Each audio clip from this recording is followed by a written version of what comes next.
All right, we're here in Westlake Park in beautiful Seattle. The sun decided to come out. We're going to talk to some people about foreign policy today. Let's move far away from the waterfall. All right.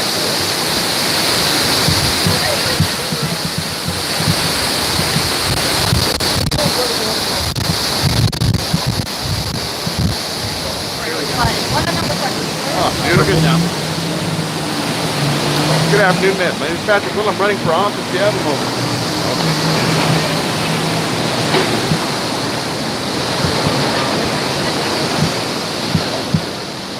They're working.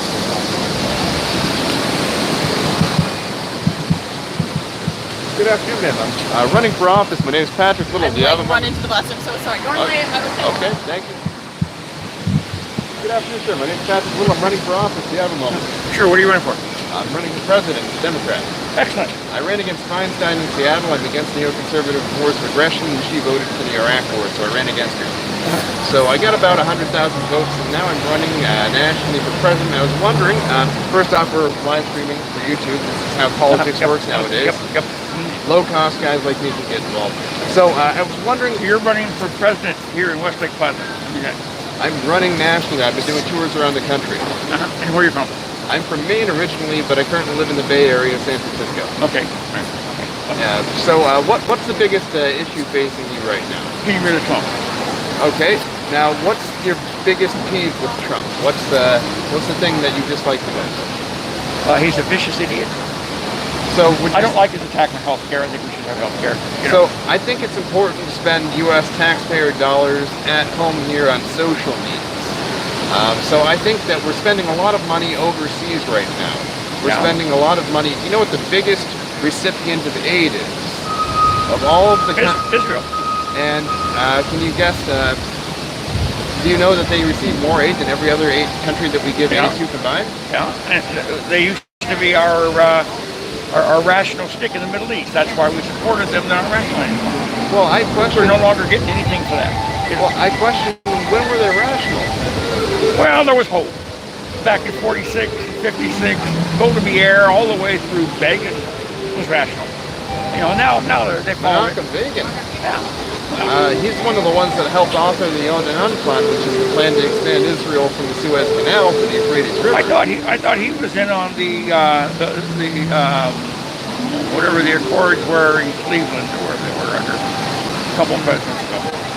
Well, I question a lot of the Israeli politicians have had two faces, but my concerns with Israel is, number one, they're draining our money. We could have fantastic health care with the money we're sending to Israel. $30 billion a year some years. So have you heard of the USS Liberty? No. Anyway, okay. I have to meet my date. Congratulations. Welcome to the world, whatever. Okay, well, don't forget to vote little and win big in the Democrat primary in 2020. Thank you. All right, so the problem is at lunchtime in the city, you're going to run into a lot of people who are working. So we're going to keep on looking for people who want to talk to you. Maybe people in the park. Let's check out some people in the park away from the waterfall. So he knows about the giant waste of money that is Israel. That's good. He wants to spend his money as tax dollars on social issues. I agree. So it's a shame I didn't have more time to talk to him. We got any questions from the viewers there in the comment section while we're... I'm scrolling back here. Okay. They're popping up. Good afternoon, folks. My name is Patrick. I'm running for office. I was wondering You're not from here, so good luck. Oh, okay. Good afternoon, sir. My name is Patrick. I'm running for office. Are you a resident here? Yes, almost 60 years. 50 years in Seattle, huh? Yeah. So, are you a registered voter? Oh, yeah.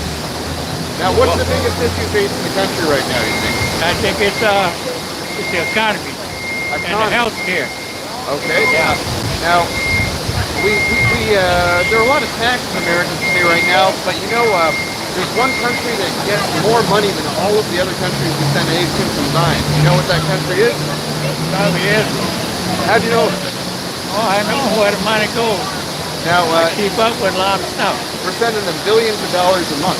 Billions and billions, and nothing get happening all with these different wars. Nope. They're starting these fake wars and stuff. How do you know about the fake wars? Oh man, I know all about that. Yeah. Well, where do you get your news from? I'm really impressed. Most I people get don't know mine about this stuff. Channel 7, I get from there. Then Channel 9. I get good news from NPR. They are really good news source. Now, They don't come in with all that. They tell it kind of like it is. now, you want to come in a little closer so we can get the audio well here? Now, there was a bunch of fake news that came out before we invaded Iraq, and there was one country that all the fake intelligence came from Yeah, about weapons of mass destruction that we never found in Iraq. You know what country that was, right? yeah, the United States.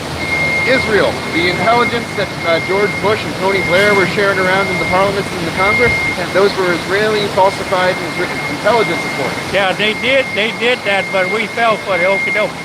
Well, Okay. that, And that's what gets me, you know, because they went looking for it. There was nothing. After they did it, they still didn't find nothing, and they still going after the same thing over and over and over, just like we up there in these other places where I don't think we should ever be. Now, you know. it looks like they're trying to get us into Syria now. These new Oh yeah, conservatives, oh right? yeah, they Now- well, yes, they're trying to, but they're not gonna let them. Cause see, I just picked up on what they did just the other day. Syria, Russia done started taking over, and I don't know where this president come from that we got. He's just sitting on the burner. He's switching one thing for another, telling this guy, well, I'll let you take this part of Syria, and I'll let you do this, and if you let me do that, and Well- you know, and it's just chaos, and but we're not gonna let them get into that. Now, what? We got to stop that. People up there in Congress, they got to get off their butt and do something about this guy. Don't let Syria, don't let Russia, because that's all they want to do. They need a water or a port where they can get in and out. Well, don't you And- think we should be more focused on helping Americans and what's going on in the Middle East? I mean, Oh yes, almost definitely that's what we should be doing. But But we it ain't. We're seems- going the opposite direction. it seems like we're spending our money again on foreign wars of aggression, Yeah. and we're not spending that money in here. Now, I'm an America First Democrat. I don't Yeah. believe that our money should be going to help Yeah. other countries, especially Yeah. if they're doing stuff like committing Yeah. genocide against ethnic and Yeah. religious minorities like in Palestine. Oh yeah. Now, here's the important thing with Syria. So, you know that Syria, in 2014, there was an election, and 94 or 96%? Could you tell me in the chat? 94 or 96% of Syrians voted for Bashar al-Assad, the current president, Oh yeah. in open, free elections that were verified by international elections. So, now, 94 or 96% of the overall country voted for him. So that's not a dictator. That's a democratically elected politician. Yeah. So Bashar al-Assad is not a dictator, and you know, so the majority of Syria is Muslim, right? Yes. But they got a big Christian minority.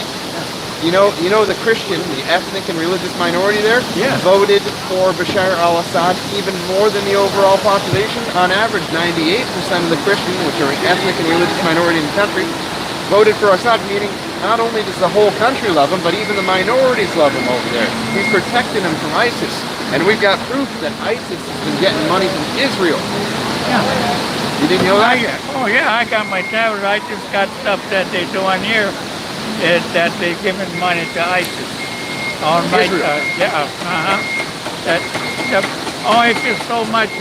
That you don't get into the whole mix if you don't look at the small part. Everybody look at the big picture. That's why they lose everything. You got to look at them little bitty pieces, what they doing, a little dab here, a little dab, then it turns into the great big picture. Then the whole thing. And I don't know why we can't just take care of the American people here and wherever they are, and let other people. They laughing at us. Oh, yes, Yeah, they they're are. laughing at They're us. laughing at us in Israel because we're their idiots. We're their mercenaries. I was in the Marine Corps. I went to Afghanistan. We keep on going to these wars for Israel, and they're laughing their butts off on us. Now, here's the thing, though. You named some news stations. I want you to be very careful when you're watching the news because there's something that Louis Farrakhan, he says some stuff I like, some stuff I don't like. Yeah. Oh yeah, me too. Now, there's some stuff he said that I didn't believe. I didn't dislike it or like it. I was like, that can't be true. Yeah. And so I looked up some of the stuff. Number one, all the news stations. You know who controls and owns them all? Yeah. I looked it up. You can get banned from Twitter if you show the pictures that prove it, but they're controlled by, you know who? Oh yeah. Who? Oh yeah. Who controls Oh, you're gonna pull up those pictures. All right. It's good. I love it when I find Americans that are awake to the problem. So let's see. So See, all this stuff here, they do all kind of stuff like this. oh yeah. They just, all of them. You get out there and they go places, they go do different stuff. See, and they never tell anything right. And that's right. They're not honest in the media. No. So here's some stuff. I started looking at stuff like this. You see all these CEOs, these people in charge of these news companies? Oh yeah. They're all Jews. Did you know that? So Yeah. Zucker, Oh yeah. That ain't just come to nothing. he Yeah. knew this. How did he already know this? The Goyim know. The people know. So that Zucker at CNN, Time Warner, the Murdochs at Fox News, they're all Jews. And they all said these lies about Iraq having weapons of mass destruction. They were all for these wars in the Middle East that helped Israel expand its borders and consolidate stolen land. And this is where we're getting all these Russian narratives. Now, I can tell you right now, Russia isn't using any weapons that are against the Geneva Convention, but I can tell you what country is. Israel. They're using white phosphorus, which burns way hotter than napalm. They're using it on Muslim and Christian little women and children in Palestine. But you don't hear about this in the news because of who runs the news, and that's the problem. We got this Jewish-run news getting us into all these wars where all these innocent people are getting hurt in the Middle East, and in the meantime, people like me were joining the Marine Corps, the Army, Navy, and going and getting hurt for Israel. And I don't think that's right. Number one, we shouldn't be sending our young men and women over to get hurt for a foreign country. If we're going to put young men and women in harm's way, it should be only if it's in this country's interest, and the people of this country's interest. Number two, all that money we're spending over in Israel, there's another thing that Minister Farrakhan tweeted out, and I didn't believe this. He said before the Civil War, according to the 1860 U.S. Census, 40% of Jews in this country owned African slaves. Now, I didn't believe that. I looked it up and I said, well, it says here that less than 1% of Americans owned slaves before the Civil War. And I looked it up, it's like, well, it's right. According to the Jewish World Encyclopedia, 40% of Jews in this country owned African slaves before the Civil War, but less than 1% of the overall population did, meaning Jews were about 50 times more likely to have African slaves than non-Jews in this country, which led me to the idea. I said, so I was a fan of Bernie when he was running, right? Yeah. He said some good things. He said, stop the wars, take care of the needy in this country, so use that money we're sending abroad here. It sounded to me like that was an America First Democrat, so I listened to that, and I said, you know what? If we want to do reparations, let's look at who ran the slave trade. And according to even the ancient Romans 2,000 years ago, the most famous Roman historian in all history, his name was Tacitus, or Tacitus, depending on how you want to say it. He said that the slave trade, even in ancient Rome, was run by Jews. And that back then it was mostly Asians and Europeans. There weren't that many blacks in the slave trade back then. And if you look at Brazil, South America, North Africa, the Ottoman Empire, and the Arabian empires of the Umayyad and the other various Muslim empires, they all said that their slave traders weren't Turks, they weren't Arabs, they weren't North Africans, they weren't Spaniards, they weren't Portuguese, they were Jews. Yeah. So I came to the idea, how do we address the legacy of slavery when it turns out that the legacy of slavery is Jewish? And I said, so right now we're sending billions of dollars a year to Israel where they're committing terrible atrocities against ethnic and religious minorities in Palestine using U.S. money. I say, let's take all that money we're giving to Israel and let's use that as reparations for African Americans descended of that Jewish-controlled slave trade here. And that money would get used. People would buy houses, that money would go in the economy, and that money would flow back into the economy here. It would address the legacy of slavery, and it would strengthen the domestic economy. Yeah. My name is Patrick Little. I'm hoping that you vote in the 2020 Democrat primary. Oh yes, as the old song says, I'm a Democrat bred, I'm a Democrat born. When I die, I'll be old Democrat gone. So Well, I'll never miss out. Well, don't forget After 77 years. well, what's the name that you'll be voting for in the primary election in the 2020, sir? Peter. Patrick Little. I mean, I had something else on my mind. That's okay. But yes, I will. Okay, and if you want to visit my website, it's littlerevolution.us. All right. All right, thank you, sir. Have a great day. All right, looks like we just got another little voter in 2020. Chat says less fountain and less boomers. I mean, Too much fountain? too much fountain. there. Ah. So if we go down this way to the right, Less fountain. probably better. How bad is that fountain right now? It's pretty loud. All right.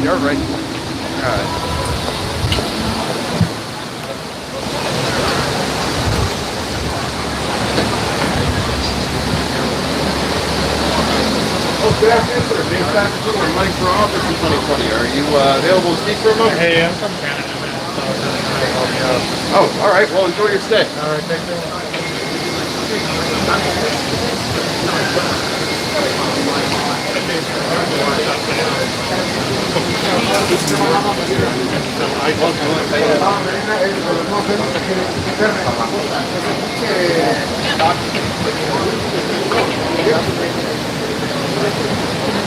I don't want it. You're kicking my butt. Well, good afternoon, folks. My name's Patrick Little. I'm running for office in 2020. You got a moment to speak? Sure.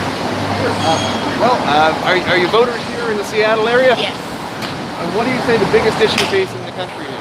Crime. Crime. Okay. What fuels crime? Drugs, weapons, Well, what fuels drug use?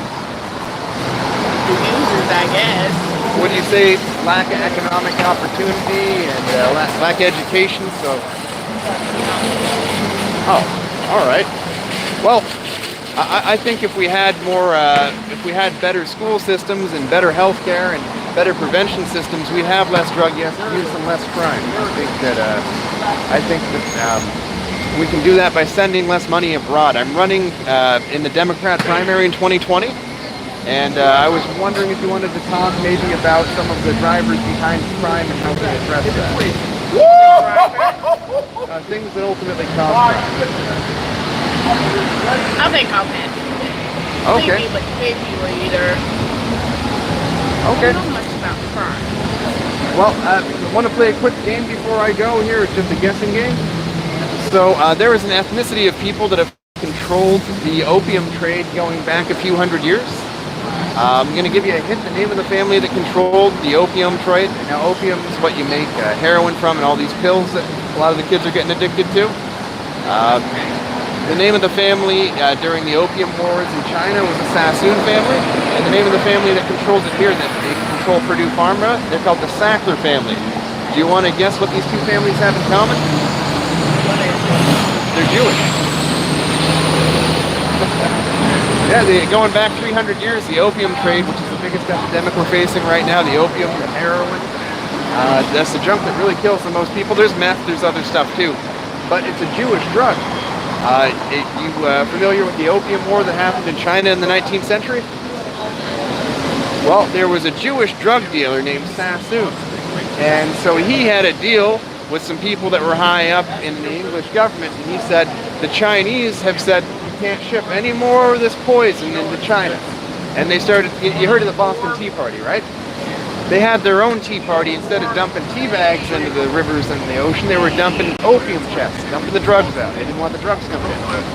And so then the Sassoon family went to the people in charge of the British Navy and said, either you stop the Chinese Navy from dumping all of our drugs overboard before it makes it to China, and stop the Chinese DEA, Drug Enforcement Agency, or else we'll stop funding your campaigns and stuff in Parliament. And so the British Navy launched what's known now as the Opium Wars. And they destroyed the Chinese military, they destroyed the Chinese Navy, until China once again surrendered unconditionally and allowed opium to come into its borders. And you know, the Chinese emperor was forced to sign a deal with the British government and the Jewish Sassoon drug dealers, stating that they would repay every penny of Jewish drug money that had been dumped overboard in these cargo chests from these Chinese people that wanted to stop themselves from getting exposed to that colonial drug program. Didn't hear about this, did you? Now, you know what happened? You know where the largest opium fields in the world are? Opium comes from poppy, right? Poppy? The poppy plant. So, like, cocaine comes from a plant too. You got to process it, and then you get. Now, there's a plant called the poppy plant. It's a beautiful flower, by the way.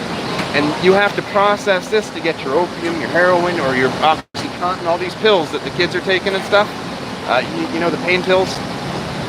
The kids are taking these pain pills like OxyContin and Percocets and stuff. Have you heard of these? It's what leads people to eventually doing heroin and stuff. It's like the gateway drug to opiates, the worst being like heroin. So in 2000, the Taliban said they issued an order saying all of the poppy fields in Afghanistan are to be destroyed. And then the Taliban went out and burned all of the poppy fields to the ground, created a shortage in the opium trade and heroin. Prices shot up. The Jewish drug dealers weren't making money anymore. It was too expensive. So within 2 years, we occupied Afghanistan, and I was in the Marine Corps in Afghanistan. And you know what we were forbidden to do if we came across a poppy field? We weren't allowed to touch it. We weren't allowed to burn it. Why did we go to Afghanistan? For the Jewish drug dealers. The same as the British Navy went to war against China in the 19th century. So that the Jewish drug dealers could keep making their money. You can look this up, the Sackler family that runs Purdue Pharma, where all these pills are coming from. Because, I mean, a heroin needle's a lot scarier looking than a little pill, right? Little pill, that could be a vitamin, who knows? You see that at a middle school party, you take it, and you feel real good suddenly, right? And then, you know, before you know it, you're addicted to those little pills, and then you move on to like heroin needles and other stuff where you get diseases and you can die from an overdose, right? Well, that's by design. Not only do the Jews control the entry-level stuff where the drug dealers are wearing white lab coats, doctors, they also control the overall heroin trade too. So what I'd like to do is I'd like to put the Sackler family in prison. And thanks for listening to me. I know this is... Oh, well, I respect your traditions and your culture then. And by the way, if you vote for me, I'm going to help cut aid to Israel. Patrick Will. And vote for me in 2020, I'm going to cut aid to Israel. And I'm going to stop the genocide happening against the Arab, Christian, and Muslims in Palestine. Thank you. You're welcome. Have a great day, folks. All right, so we just had some Muslim voters there, and we gave them a little education on the Jewish history of the control of the Jewish opioid trade. Hopefully they look up some of that stuff and don't take my word for it. And if you're watching this from home, don't take my word on anything. Look this stuff up. It's all verifiable. And by the way, I announced my location, and there have been some people passing by. How many minutes has the stream been running? 22. Okay, we'll go another 20. So let's find some more people. We're going to stay away from that fountain. Let's catch some people on the...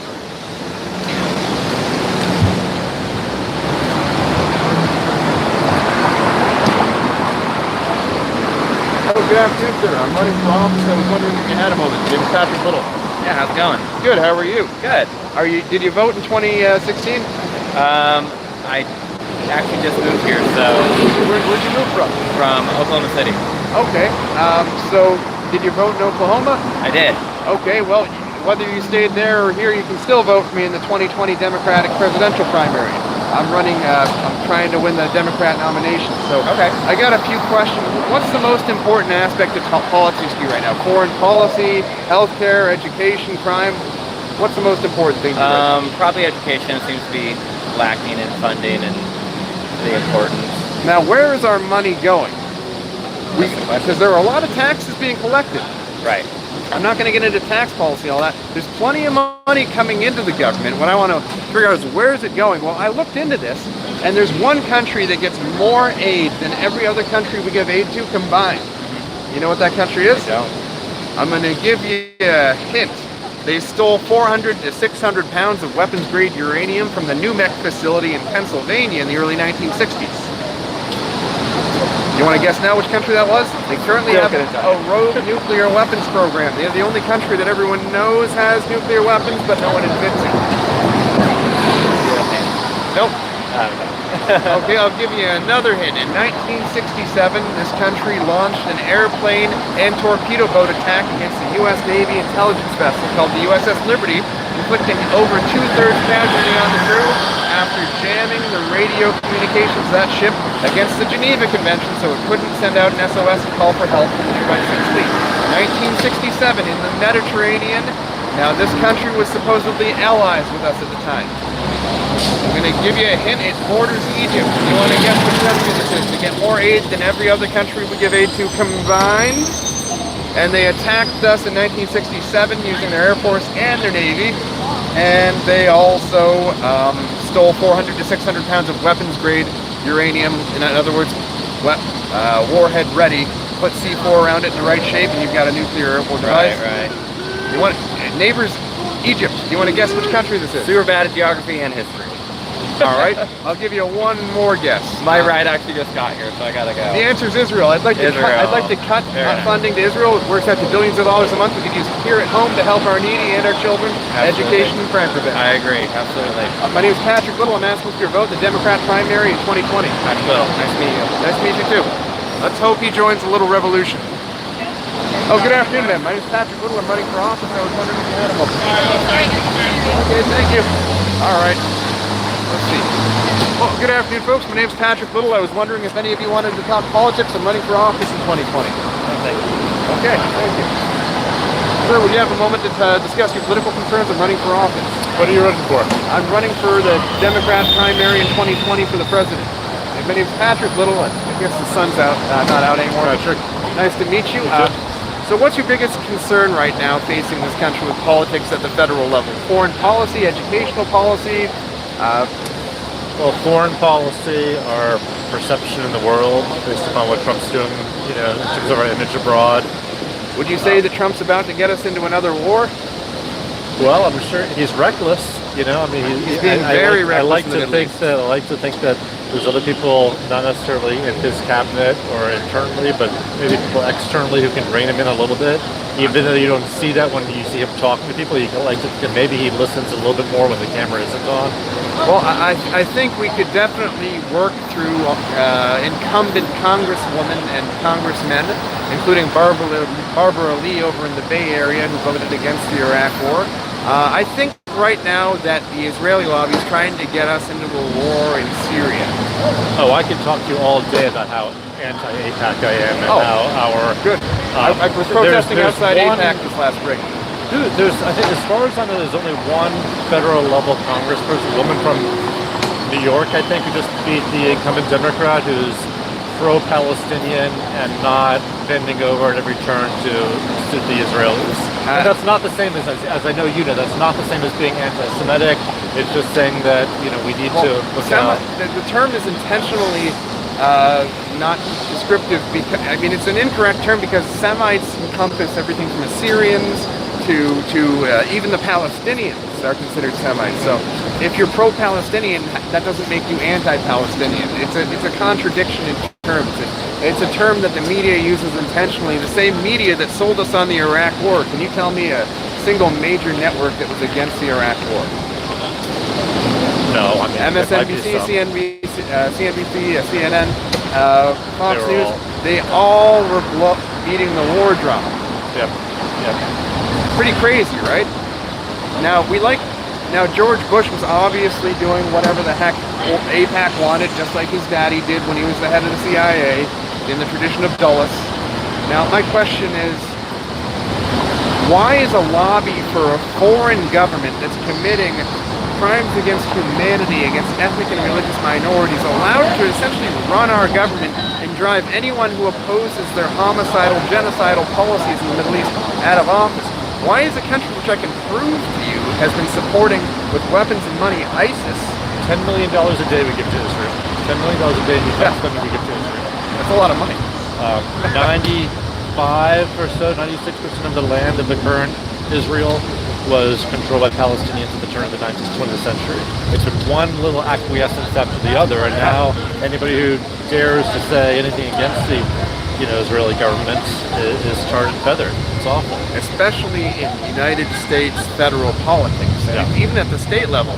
There are now laws on the books in Texas. If you wanted hurricane relief money, you would have to forfeit all of your hurricane relief money if you criticized or participated in BDS against Israel. Do you know that? Yeah. You're about in South Carolina.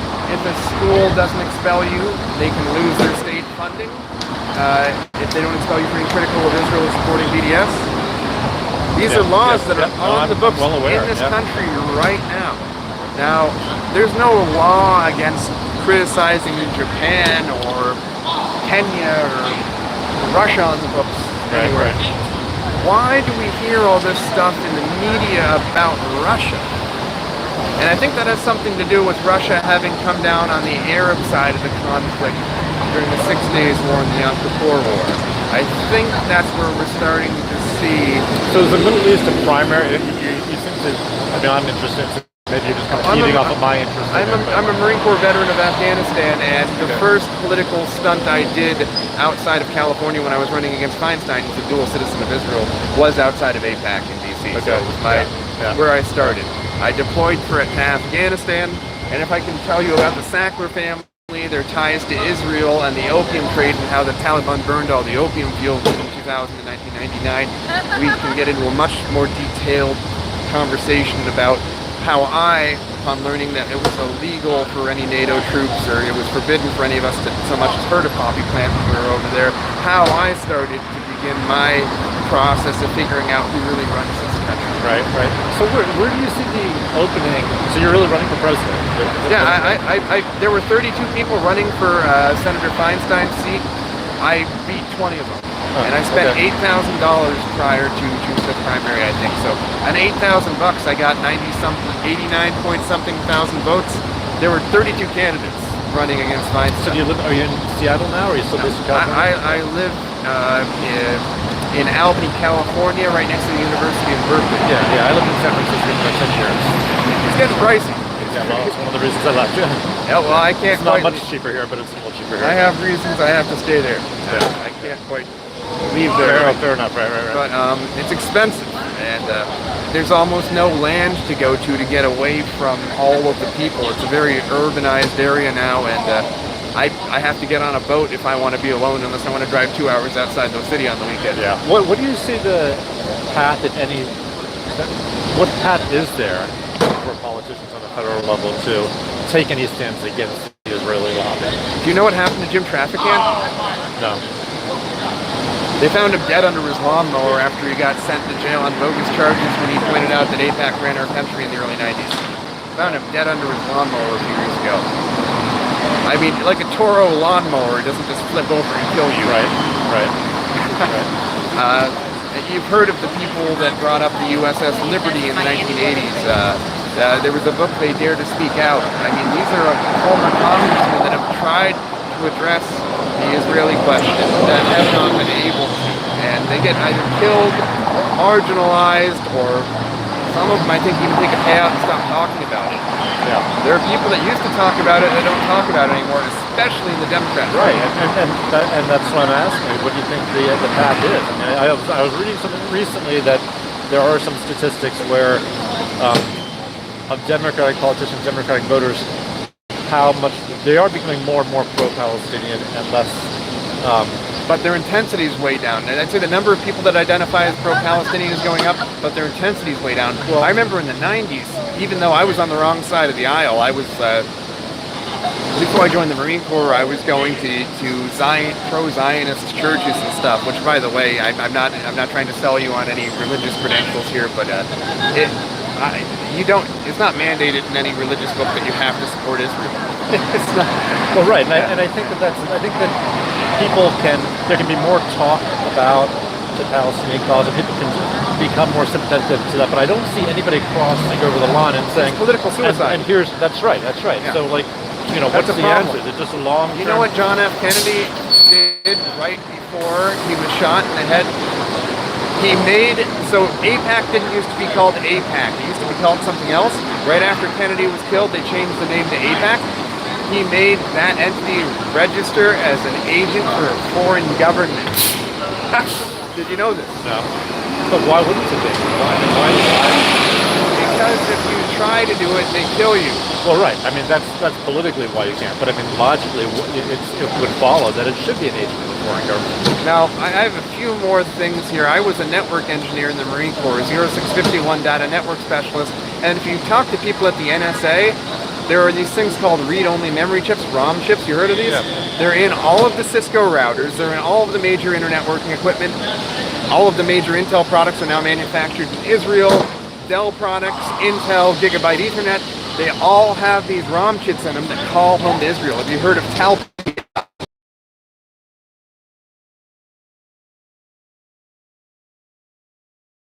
networking equipment? New protocols for security, they make sure they get their fingers in it.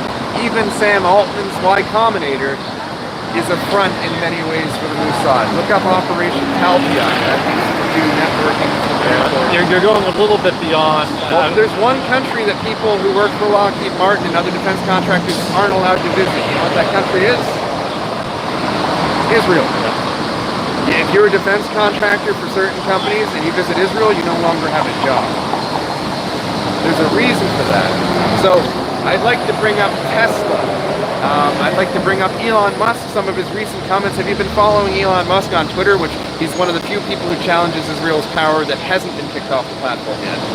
Have you been following him? I don't follow Twitter, and Elon, well, he makes his big his fancy cars.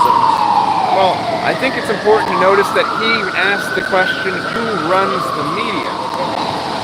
He asked that question, and immediately the news began attacking him as an anti-Semite.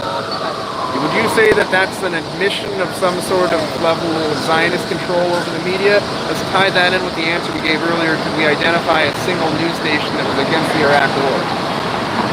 Oh, I wouldn't say that that's necessarily a control of Zionist control over anything. What I would say it is it's just the reaction without thinking of condemning anybody who, I don't know if it's I think American people, you talk to anybody on the street here, 8 out of 10 of them are going to instinctively give you a pro-Israeli answer. They're not controlled in any way by the Zionists. It's just like what they've been indoctrinated with by our own. Why do you think during the last Nakba day, when the Israeli snipers were wearing shirts that said 1 shot, 2 kills in Hebrew with a picture of a pregnant Palestinian woman on it?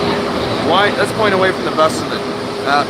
Why do you think that wasn't on the news? When the Israelis are using white phosphorus, which is banned for use against humans by the Geneva Convention, why do you think this isn't on the news? When we caught Benjamin Netanyahu bedside next to ISIS fighters recovering in Israel, why wasn't this on the news? Yeah. And I'd like to run a few names by you. Does the name Zucker mean anything to you? He runs CNN. The Ox-Sulzberger family that has the Class B shares that control the New York Times, the most powerful newspaper in the country. The CEO and COO of Time Warner, the internet company, Mark Zuckerberg. Yeah. Are you starting to see a pattern? Can you name a single nationally syndicated news company? What's your end game? You're starting to seem a little extremist on this now. I'm not sure where your focus.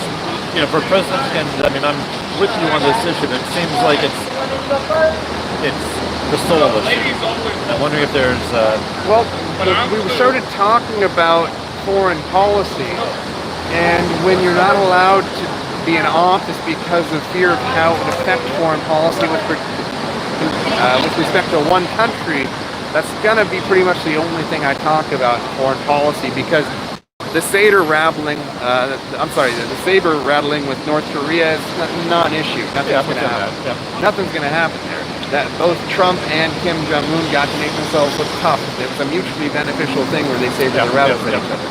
They both got to be big alphas for their populations. We could talk about Russia, but that's a non-issue too. We're not going to do anything there. Same reason why we're not going to do anything with North Korea, because we're both nuclear-armed countries. However, we control the funding that is being used to commit crimes against humanity in Syria and Palestine. And ultimately, we can choose to stop funding what's going on over there. Now, another one of my issues, if you want to talk about a domestic issue, is I would like to address the legacy of slavery in this country. I believe that there was a slave trade, and I looked at this slave trade, and I looked at some tweets from Minister Farrakhan, and I'm not Muslim, but I respect Muslims, and I didn't believe what he was tweeting. I wasn't for or against what he said, but there were some tweets that I just didn't believe. And when he lost his blue check mark for having tweeted these, I think that's why he lost his blue check mark. How is taking away verification of someone's identity pertinent to, how are their political beliefs pertinent to that? Yeah. So I'm like, why did they take away the blue check mark, which is kind of like this is an authorized referent other marker, right? You're allowed to listen to this person, pretty much is what the blue check mark means to me. I was kicked off from Twitter. A lot of people are starting to get kicked off from Twitter, and anyhow, so I looked up and I didn't believe this fact. Minister Farrakhan said that the slave trade in Brazil, in the United States, North Africa, and even going back to the ancient Roman Empire was controlled by a certain ethnic group And the U.S. Census in 1860 identified the average American. The average American had a 0.8% chance of owning an African slave. So the average American, only 0.8% of Americans owned slaves before the Civil War. Minister Farrakhan said that 40% of Jews before the Civil War owned slaves. I didn't believe him. I looked it up. I verified it not only in the 1860 U.S. Census, but in the Jewish World Encyclopedia. So I think it's logical to end aid to Israel and use that money to address the Jewish legacy of the African slave trade, not only in this country, but also in Brazil, North Africa, the Ottoman Empire, and Arabia. The Arabians that during the Umayyad Empire, they had slave markets. Do you know who they identified as controlling the slave markets? I'm sure you do. Jews. Do you know who the ancient Roman historian Tacitus in 200 AD identified as controlling the slave trades? Yeah, see, I don't like where the conversation's going now. But Because, where's the lie, sir? well, you're just getting into an area that I'm not comfortable talking about. But Because, it's called Pavlovian conditioning. Have you heard of Dr. Pavlov? I have. Let me. You've been talking a lot. Okay. There's one issue of how we view the Israeli government's politics and what the Israeli government is doing to the Palestinians in Gaza and the West Bank and West Bank and things like that. And the Syrians and the Egyptians. It's another issue in my mind, I don't need to talk about problems you have with Jewish people in America, Jewish people in any other country, Jewish people in Israel. I don't have a problem with Jewish people. I think the Jewish people and what the history of Jewish people, there's a lot to be proud of in that tradition. And I'm getting the feeling that you're not on that same page on that. Well, I can say that I think it took a lot of guts on the behalf of an ethnically Jewish man called Bobby Fischer to say everything that I've said to you.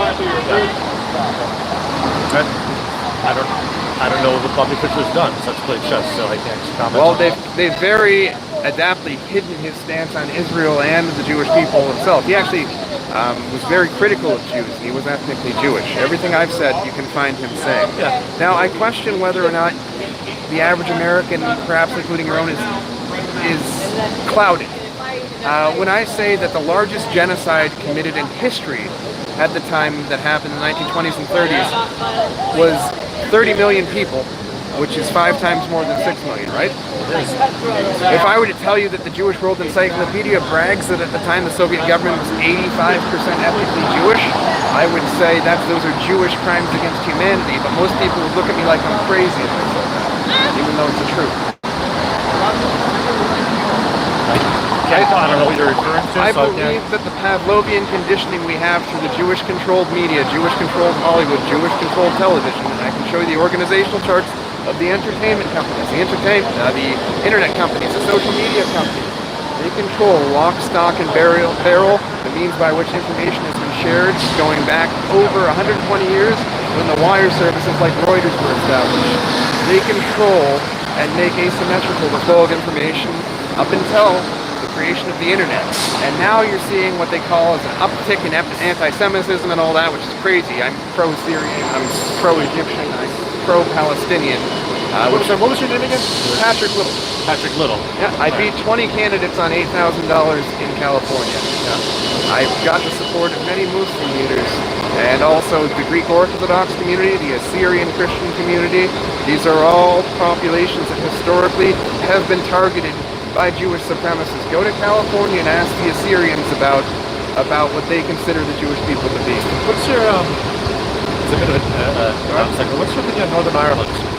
Northern Ireland. So I think that the battles that have been going on between the Catholics and the Protestants are senseless there. I think the best thing that happened involving military force of Irishmen happened in Scotland when the Irishmen refused to act as proxies for William the Longshanks. I thought that was brilliant when the two forces came together. Instead, you saw the movie Braveheart. So I'm against war. I saw the Protestant and Catholic wars happening in Belfast as pointless and counterproductive towards the goals of either the British or the United States. I think it's an interesting analogy. You talk about oppressed people, and it sounds like you're sympathetic to the Palestinian cause.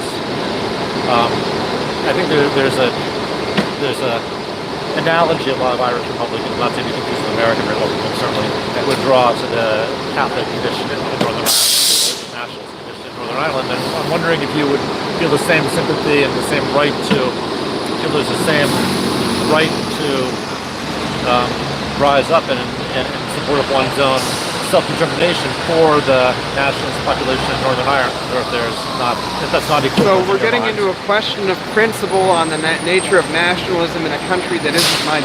I know that my country is paying for a genocide in Palestine, in Syria, in border towns in Egypt. I actually happen to be a large share Irish blood, but I'm not Irish citizenship. I see both sides of the conflict when it comes to being against measures that were taken against civilians in Northern Ireland, in Ulster. I think that terrorism is not acceptable, and I think that it was wrong for the British to go in and try and colonize Ireland. I certainly recognize the right of the Irish, and I support the 16,000 native speakers of Gaelic on the west coast of Ireland. I hope they're able to restore the indigenous culture and language to as many of their children who are willing to embrace it. Do you support the right of the Palestinians in Gaza, the PLO, etc., to take up arms against Israel? And do you support the right of nationalists in Ireland to take up arms against the British occupation? Yes, I would like to take a portion of the aid that we're giving to Israel now, that what we don't use as reparations, and fund the PLO with that. I would like to help them liberate themselves from the jackboot. You know they're intentionally shooting pregnant Palestinian women in Gaza right now. On Nakba Day, they were shooting pregnant Palestinians. I can show you the pictures of the shirts that the snipers wear. 1 shot, 2 kills. You've seen these? I don't need to see it now. They also have shirts where they brag about shooting little children, about the harder to target, the better to kill or something. It's in Hebrew. I'd have to translate and I'd have to look it up. But I see white phosphorus being deployed by drones against women and children. I see in Syria the Israelis funding ISIS, who's trying to overthrow one of the most beloved secular politicians in the Middle East, Bashar al-Assad, who is loved more by 94% of his country voted for him in 2014 in internationally verified elections. And you know what? The ethnic and religious minorities voted for him at 98%. And there's no fear behind those votes? No, not at all. The Christians, I've talked to Syrian Christians, they fear for their lives if the Israeli-backed ISIS are allowed to take over Syria as they were allowed to take over for several years Iraq. That very may well be, but I don't think that, I can't take that to believing that people honestly like the idea of Bashar al-Assad as their leader. They can trust I would like to go back. Right now you're probably citing news sources that were also saying the imperative need to go into Iraq in 2004. I'm saying that those news rags you're reading are Jewish controlled. Well, many of them aren't saying that anymore. That might have been a position at one point in time. There's a number of news organizations now that don't support the war in Iraq, that also do not support. Well, when the U.S. military was offering $11 million to any Iraqi or third country national that could point to evidence of weapons of mass destruction, and not a single one of those people who were near starving to death was able to collect $11 million, and believe me, they were out with fine-tooth combs in the desert trying to collect that $11 million. At some point, the news has to try and save face, but they're failing miserably. The Zionist news complex, the AIPAC Zionist news complex that we have in this country, if you look at the Edelman report, which is actually a Jewish name, 72% of Americans believe that you cannot believe what you see on the television news or in newspapers. The faith in public institutions is what is measured by the Edelman report. And I think that the Jews have completely exhausted the moral and political capital that they had, to the point where no one believes their institutions anymore, and people are slowly waking up and realizing that yes, the banks, the news, the internet companies, all of these things are controlled by pro-Israeli Jews who care nothing for other groups of people and who will cover up crimes against humanity that are committed by Jews. It's nice talking to you. Please look up, if you read The Secret Behind Communism, you'll understand how the dozens of millions of people that were killed by the 85% Jewish government, why we're not learning about this in our schools, The man who wrote about the death camps in Siberia, his name was Solzhenitsyn. He said there is proof that the proof nowadays that the people who committed these atrocities against humanity are currently in control of our news and entertainment is the fact that none of us know about these crimes. Yeah, when you start talking about control by Jews, you kind of lose me a little bit. I just think there's more behind your agenda. I'll do some research on it and see what I can Can you find show me out. the lie? I don't know enough about it. It just goes into a. I would ask. You're talking about Judaism is a religion. And it's also an ethnicity. You have to pass a DNA test to move to Israel. Fair enough. It's not a politics. Israeli is politics.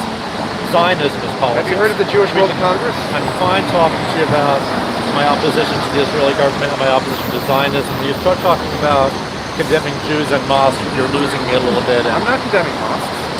No, and mosques. And mosques.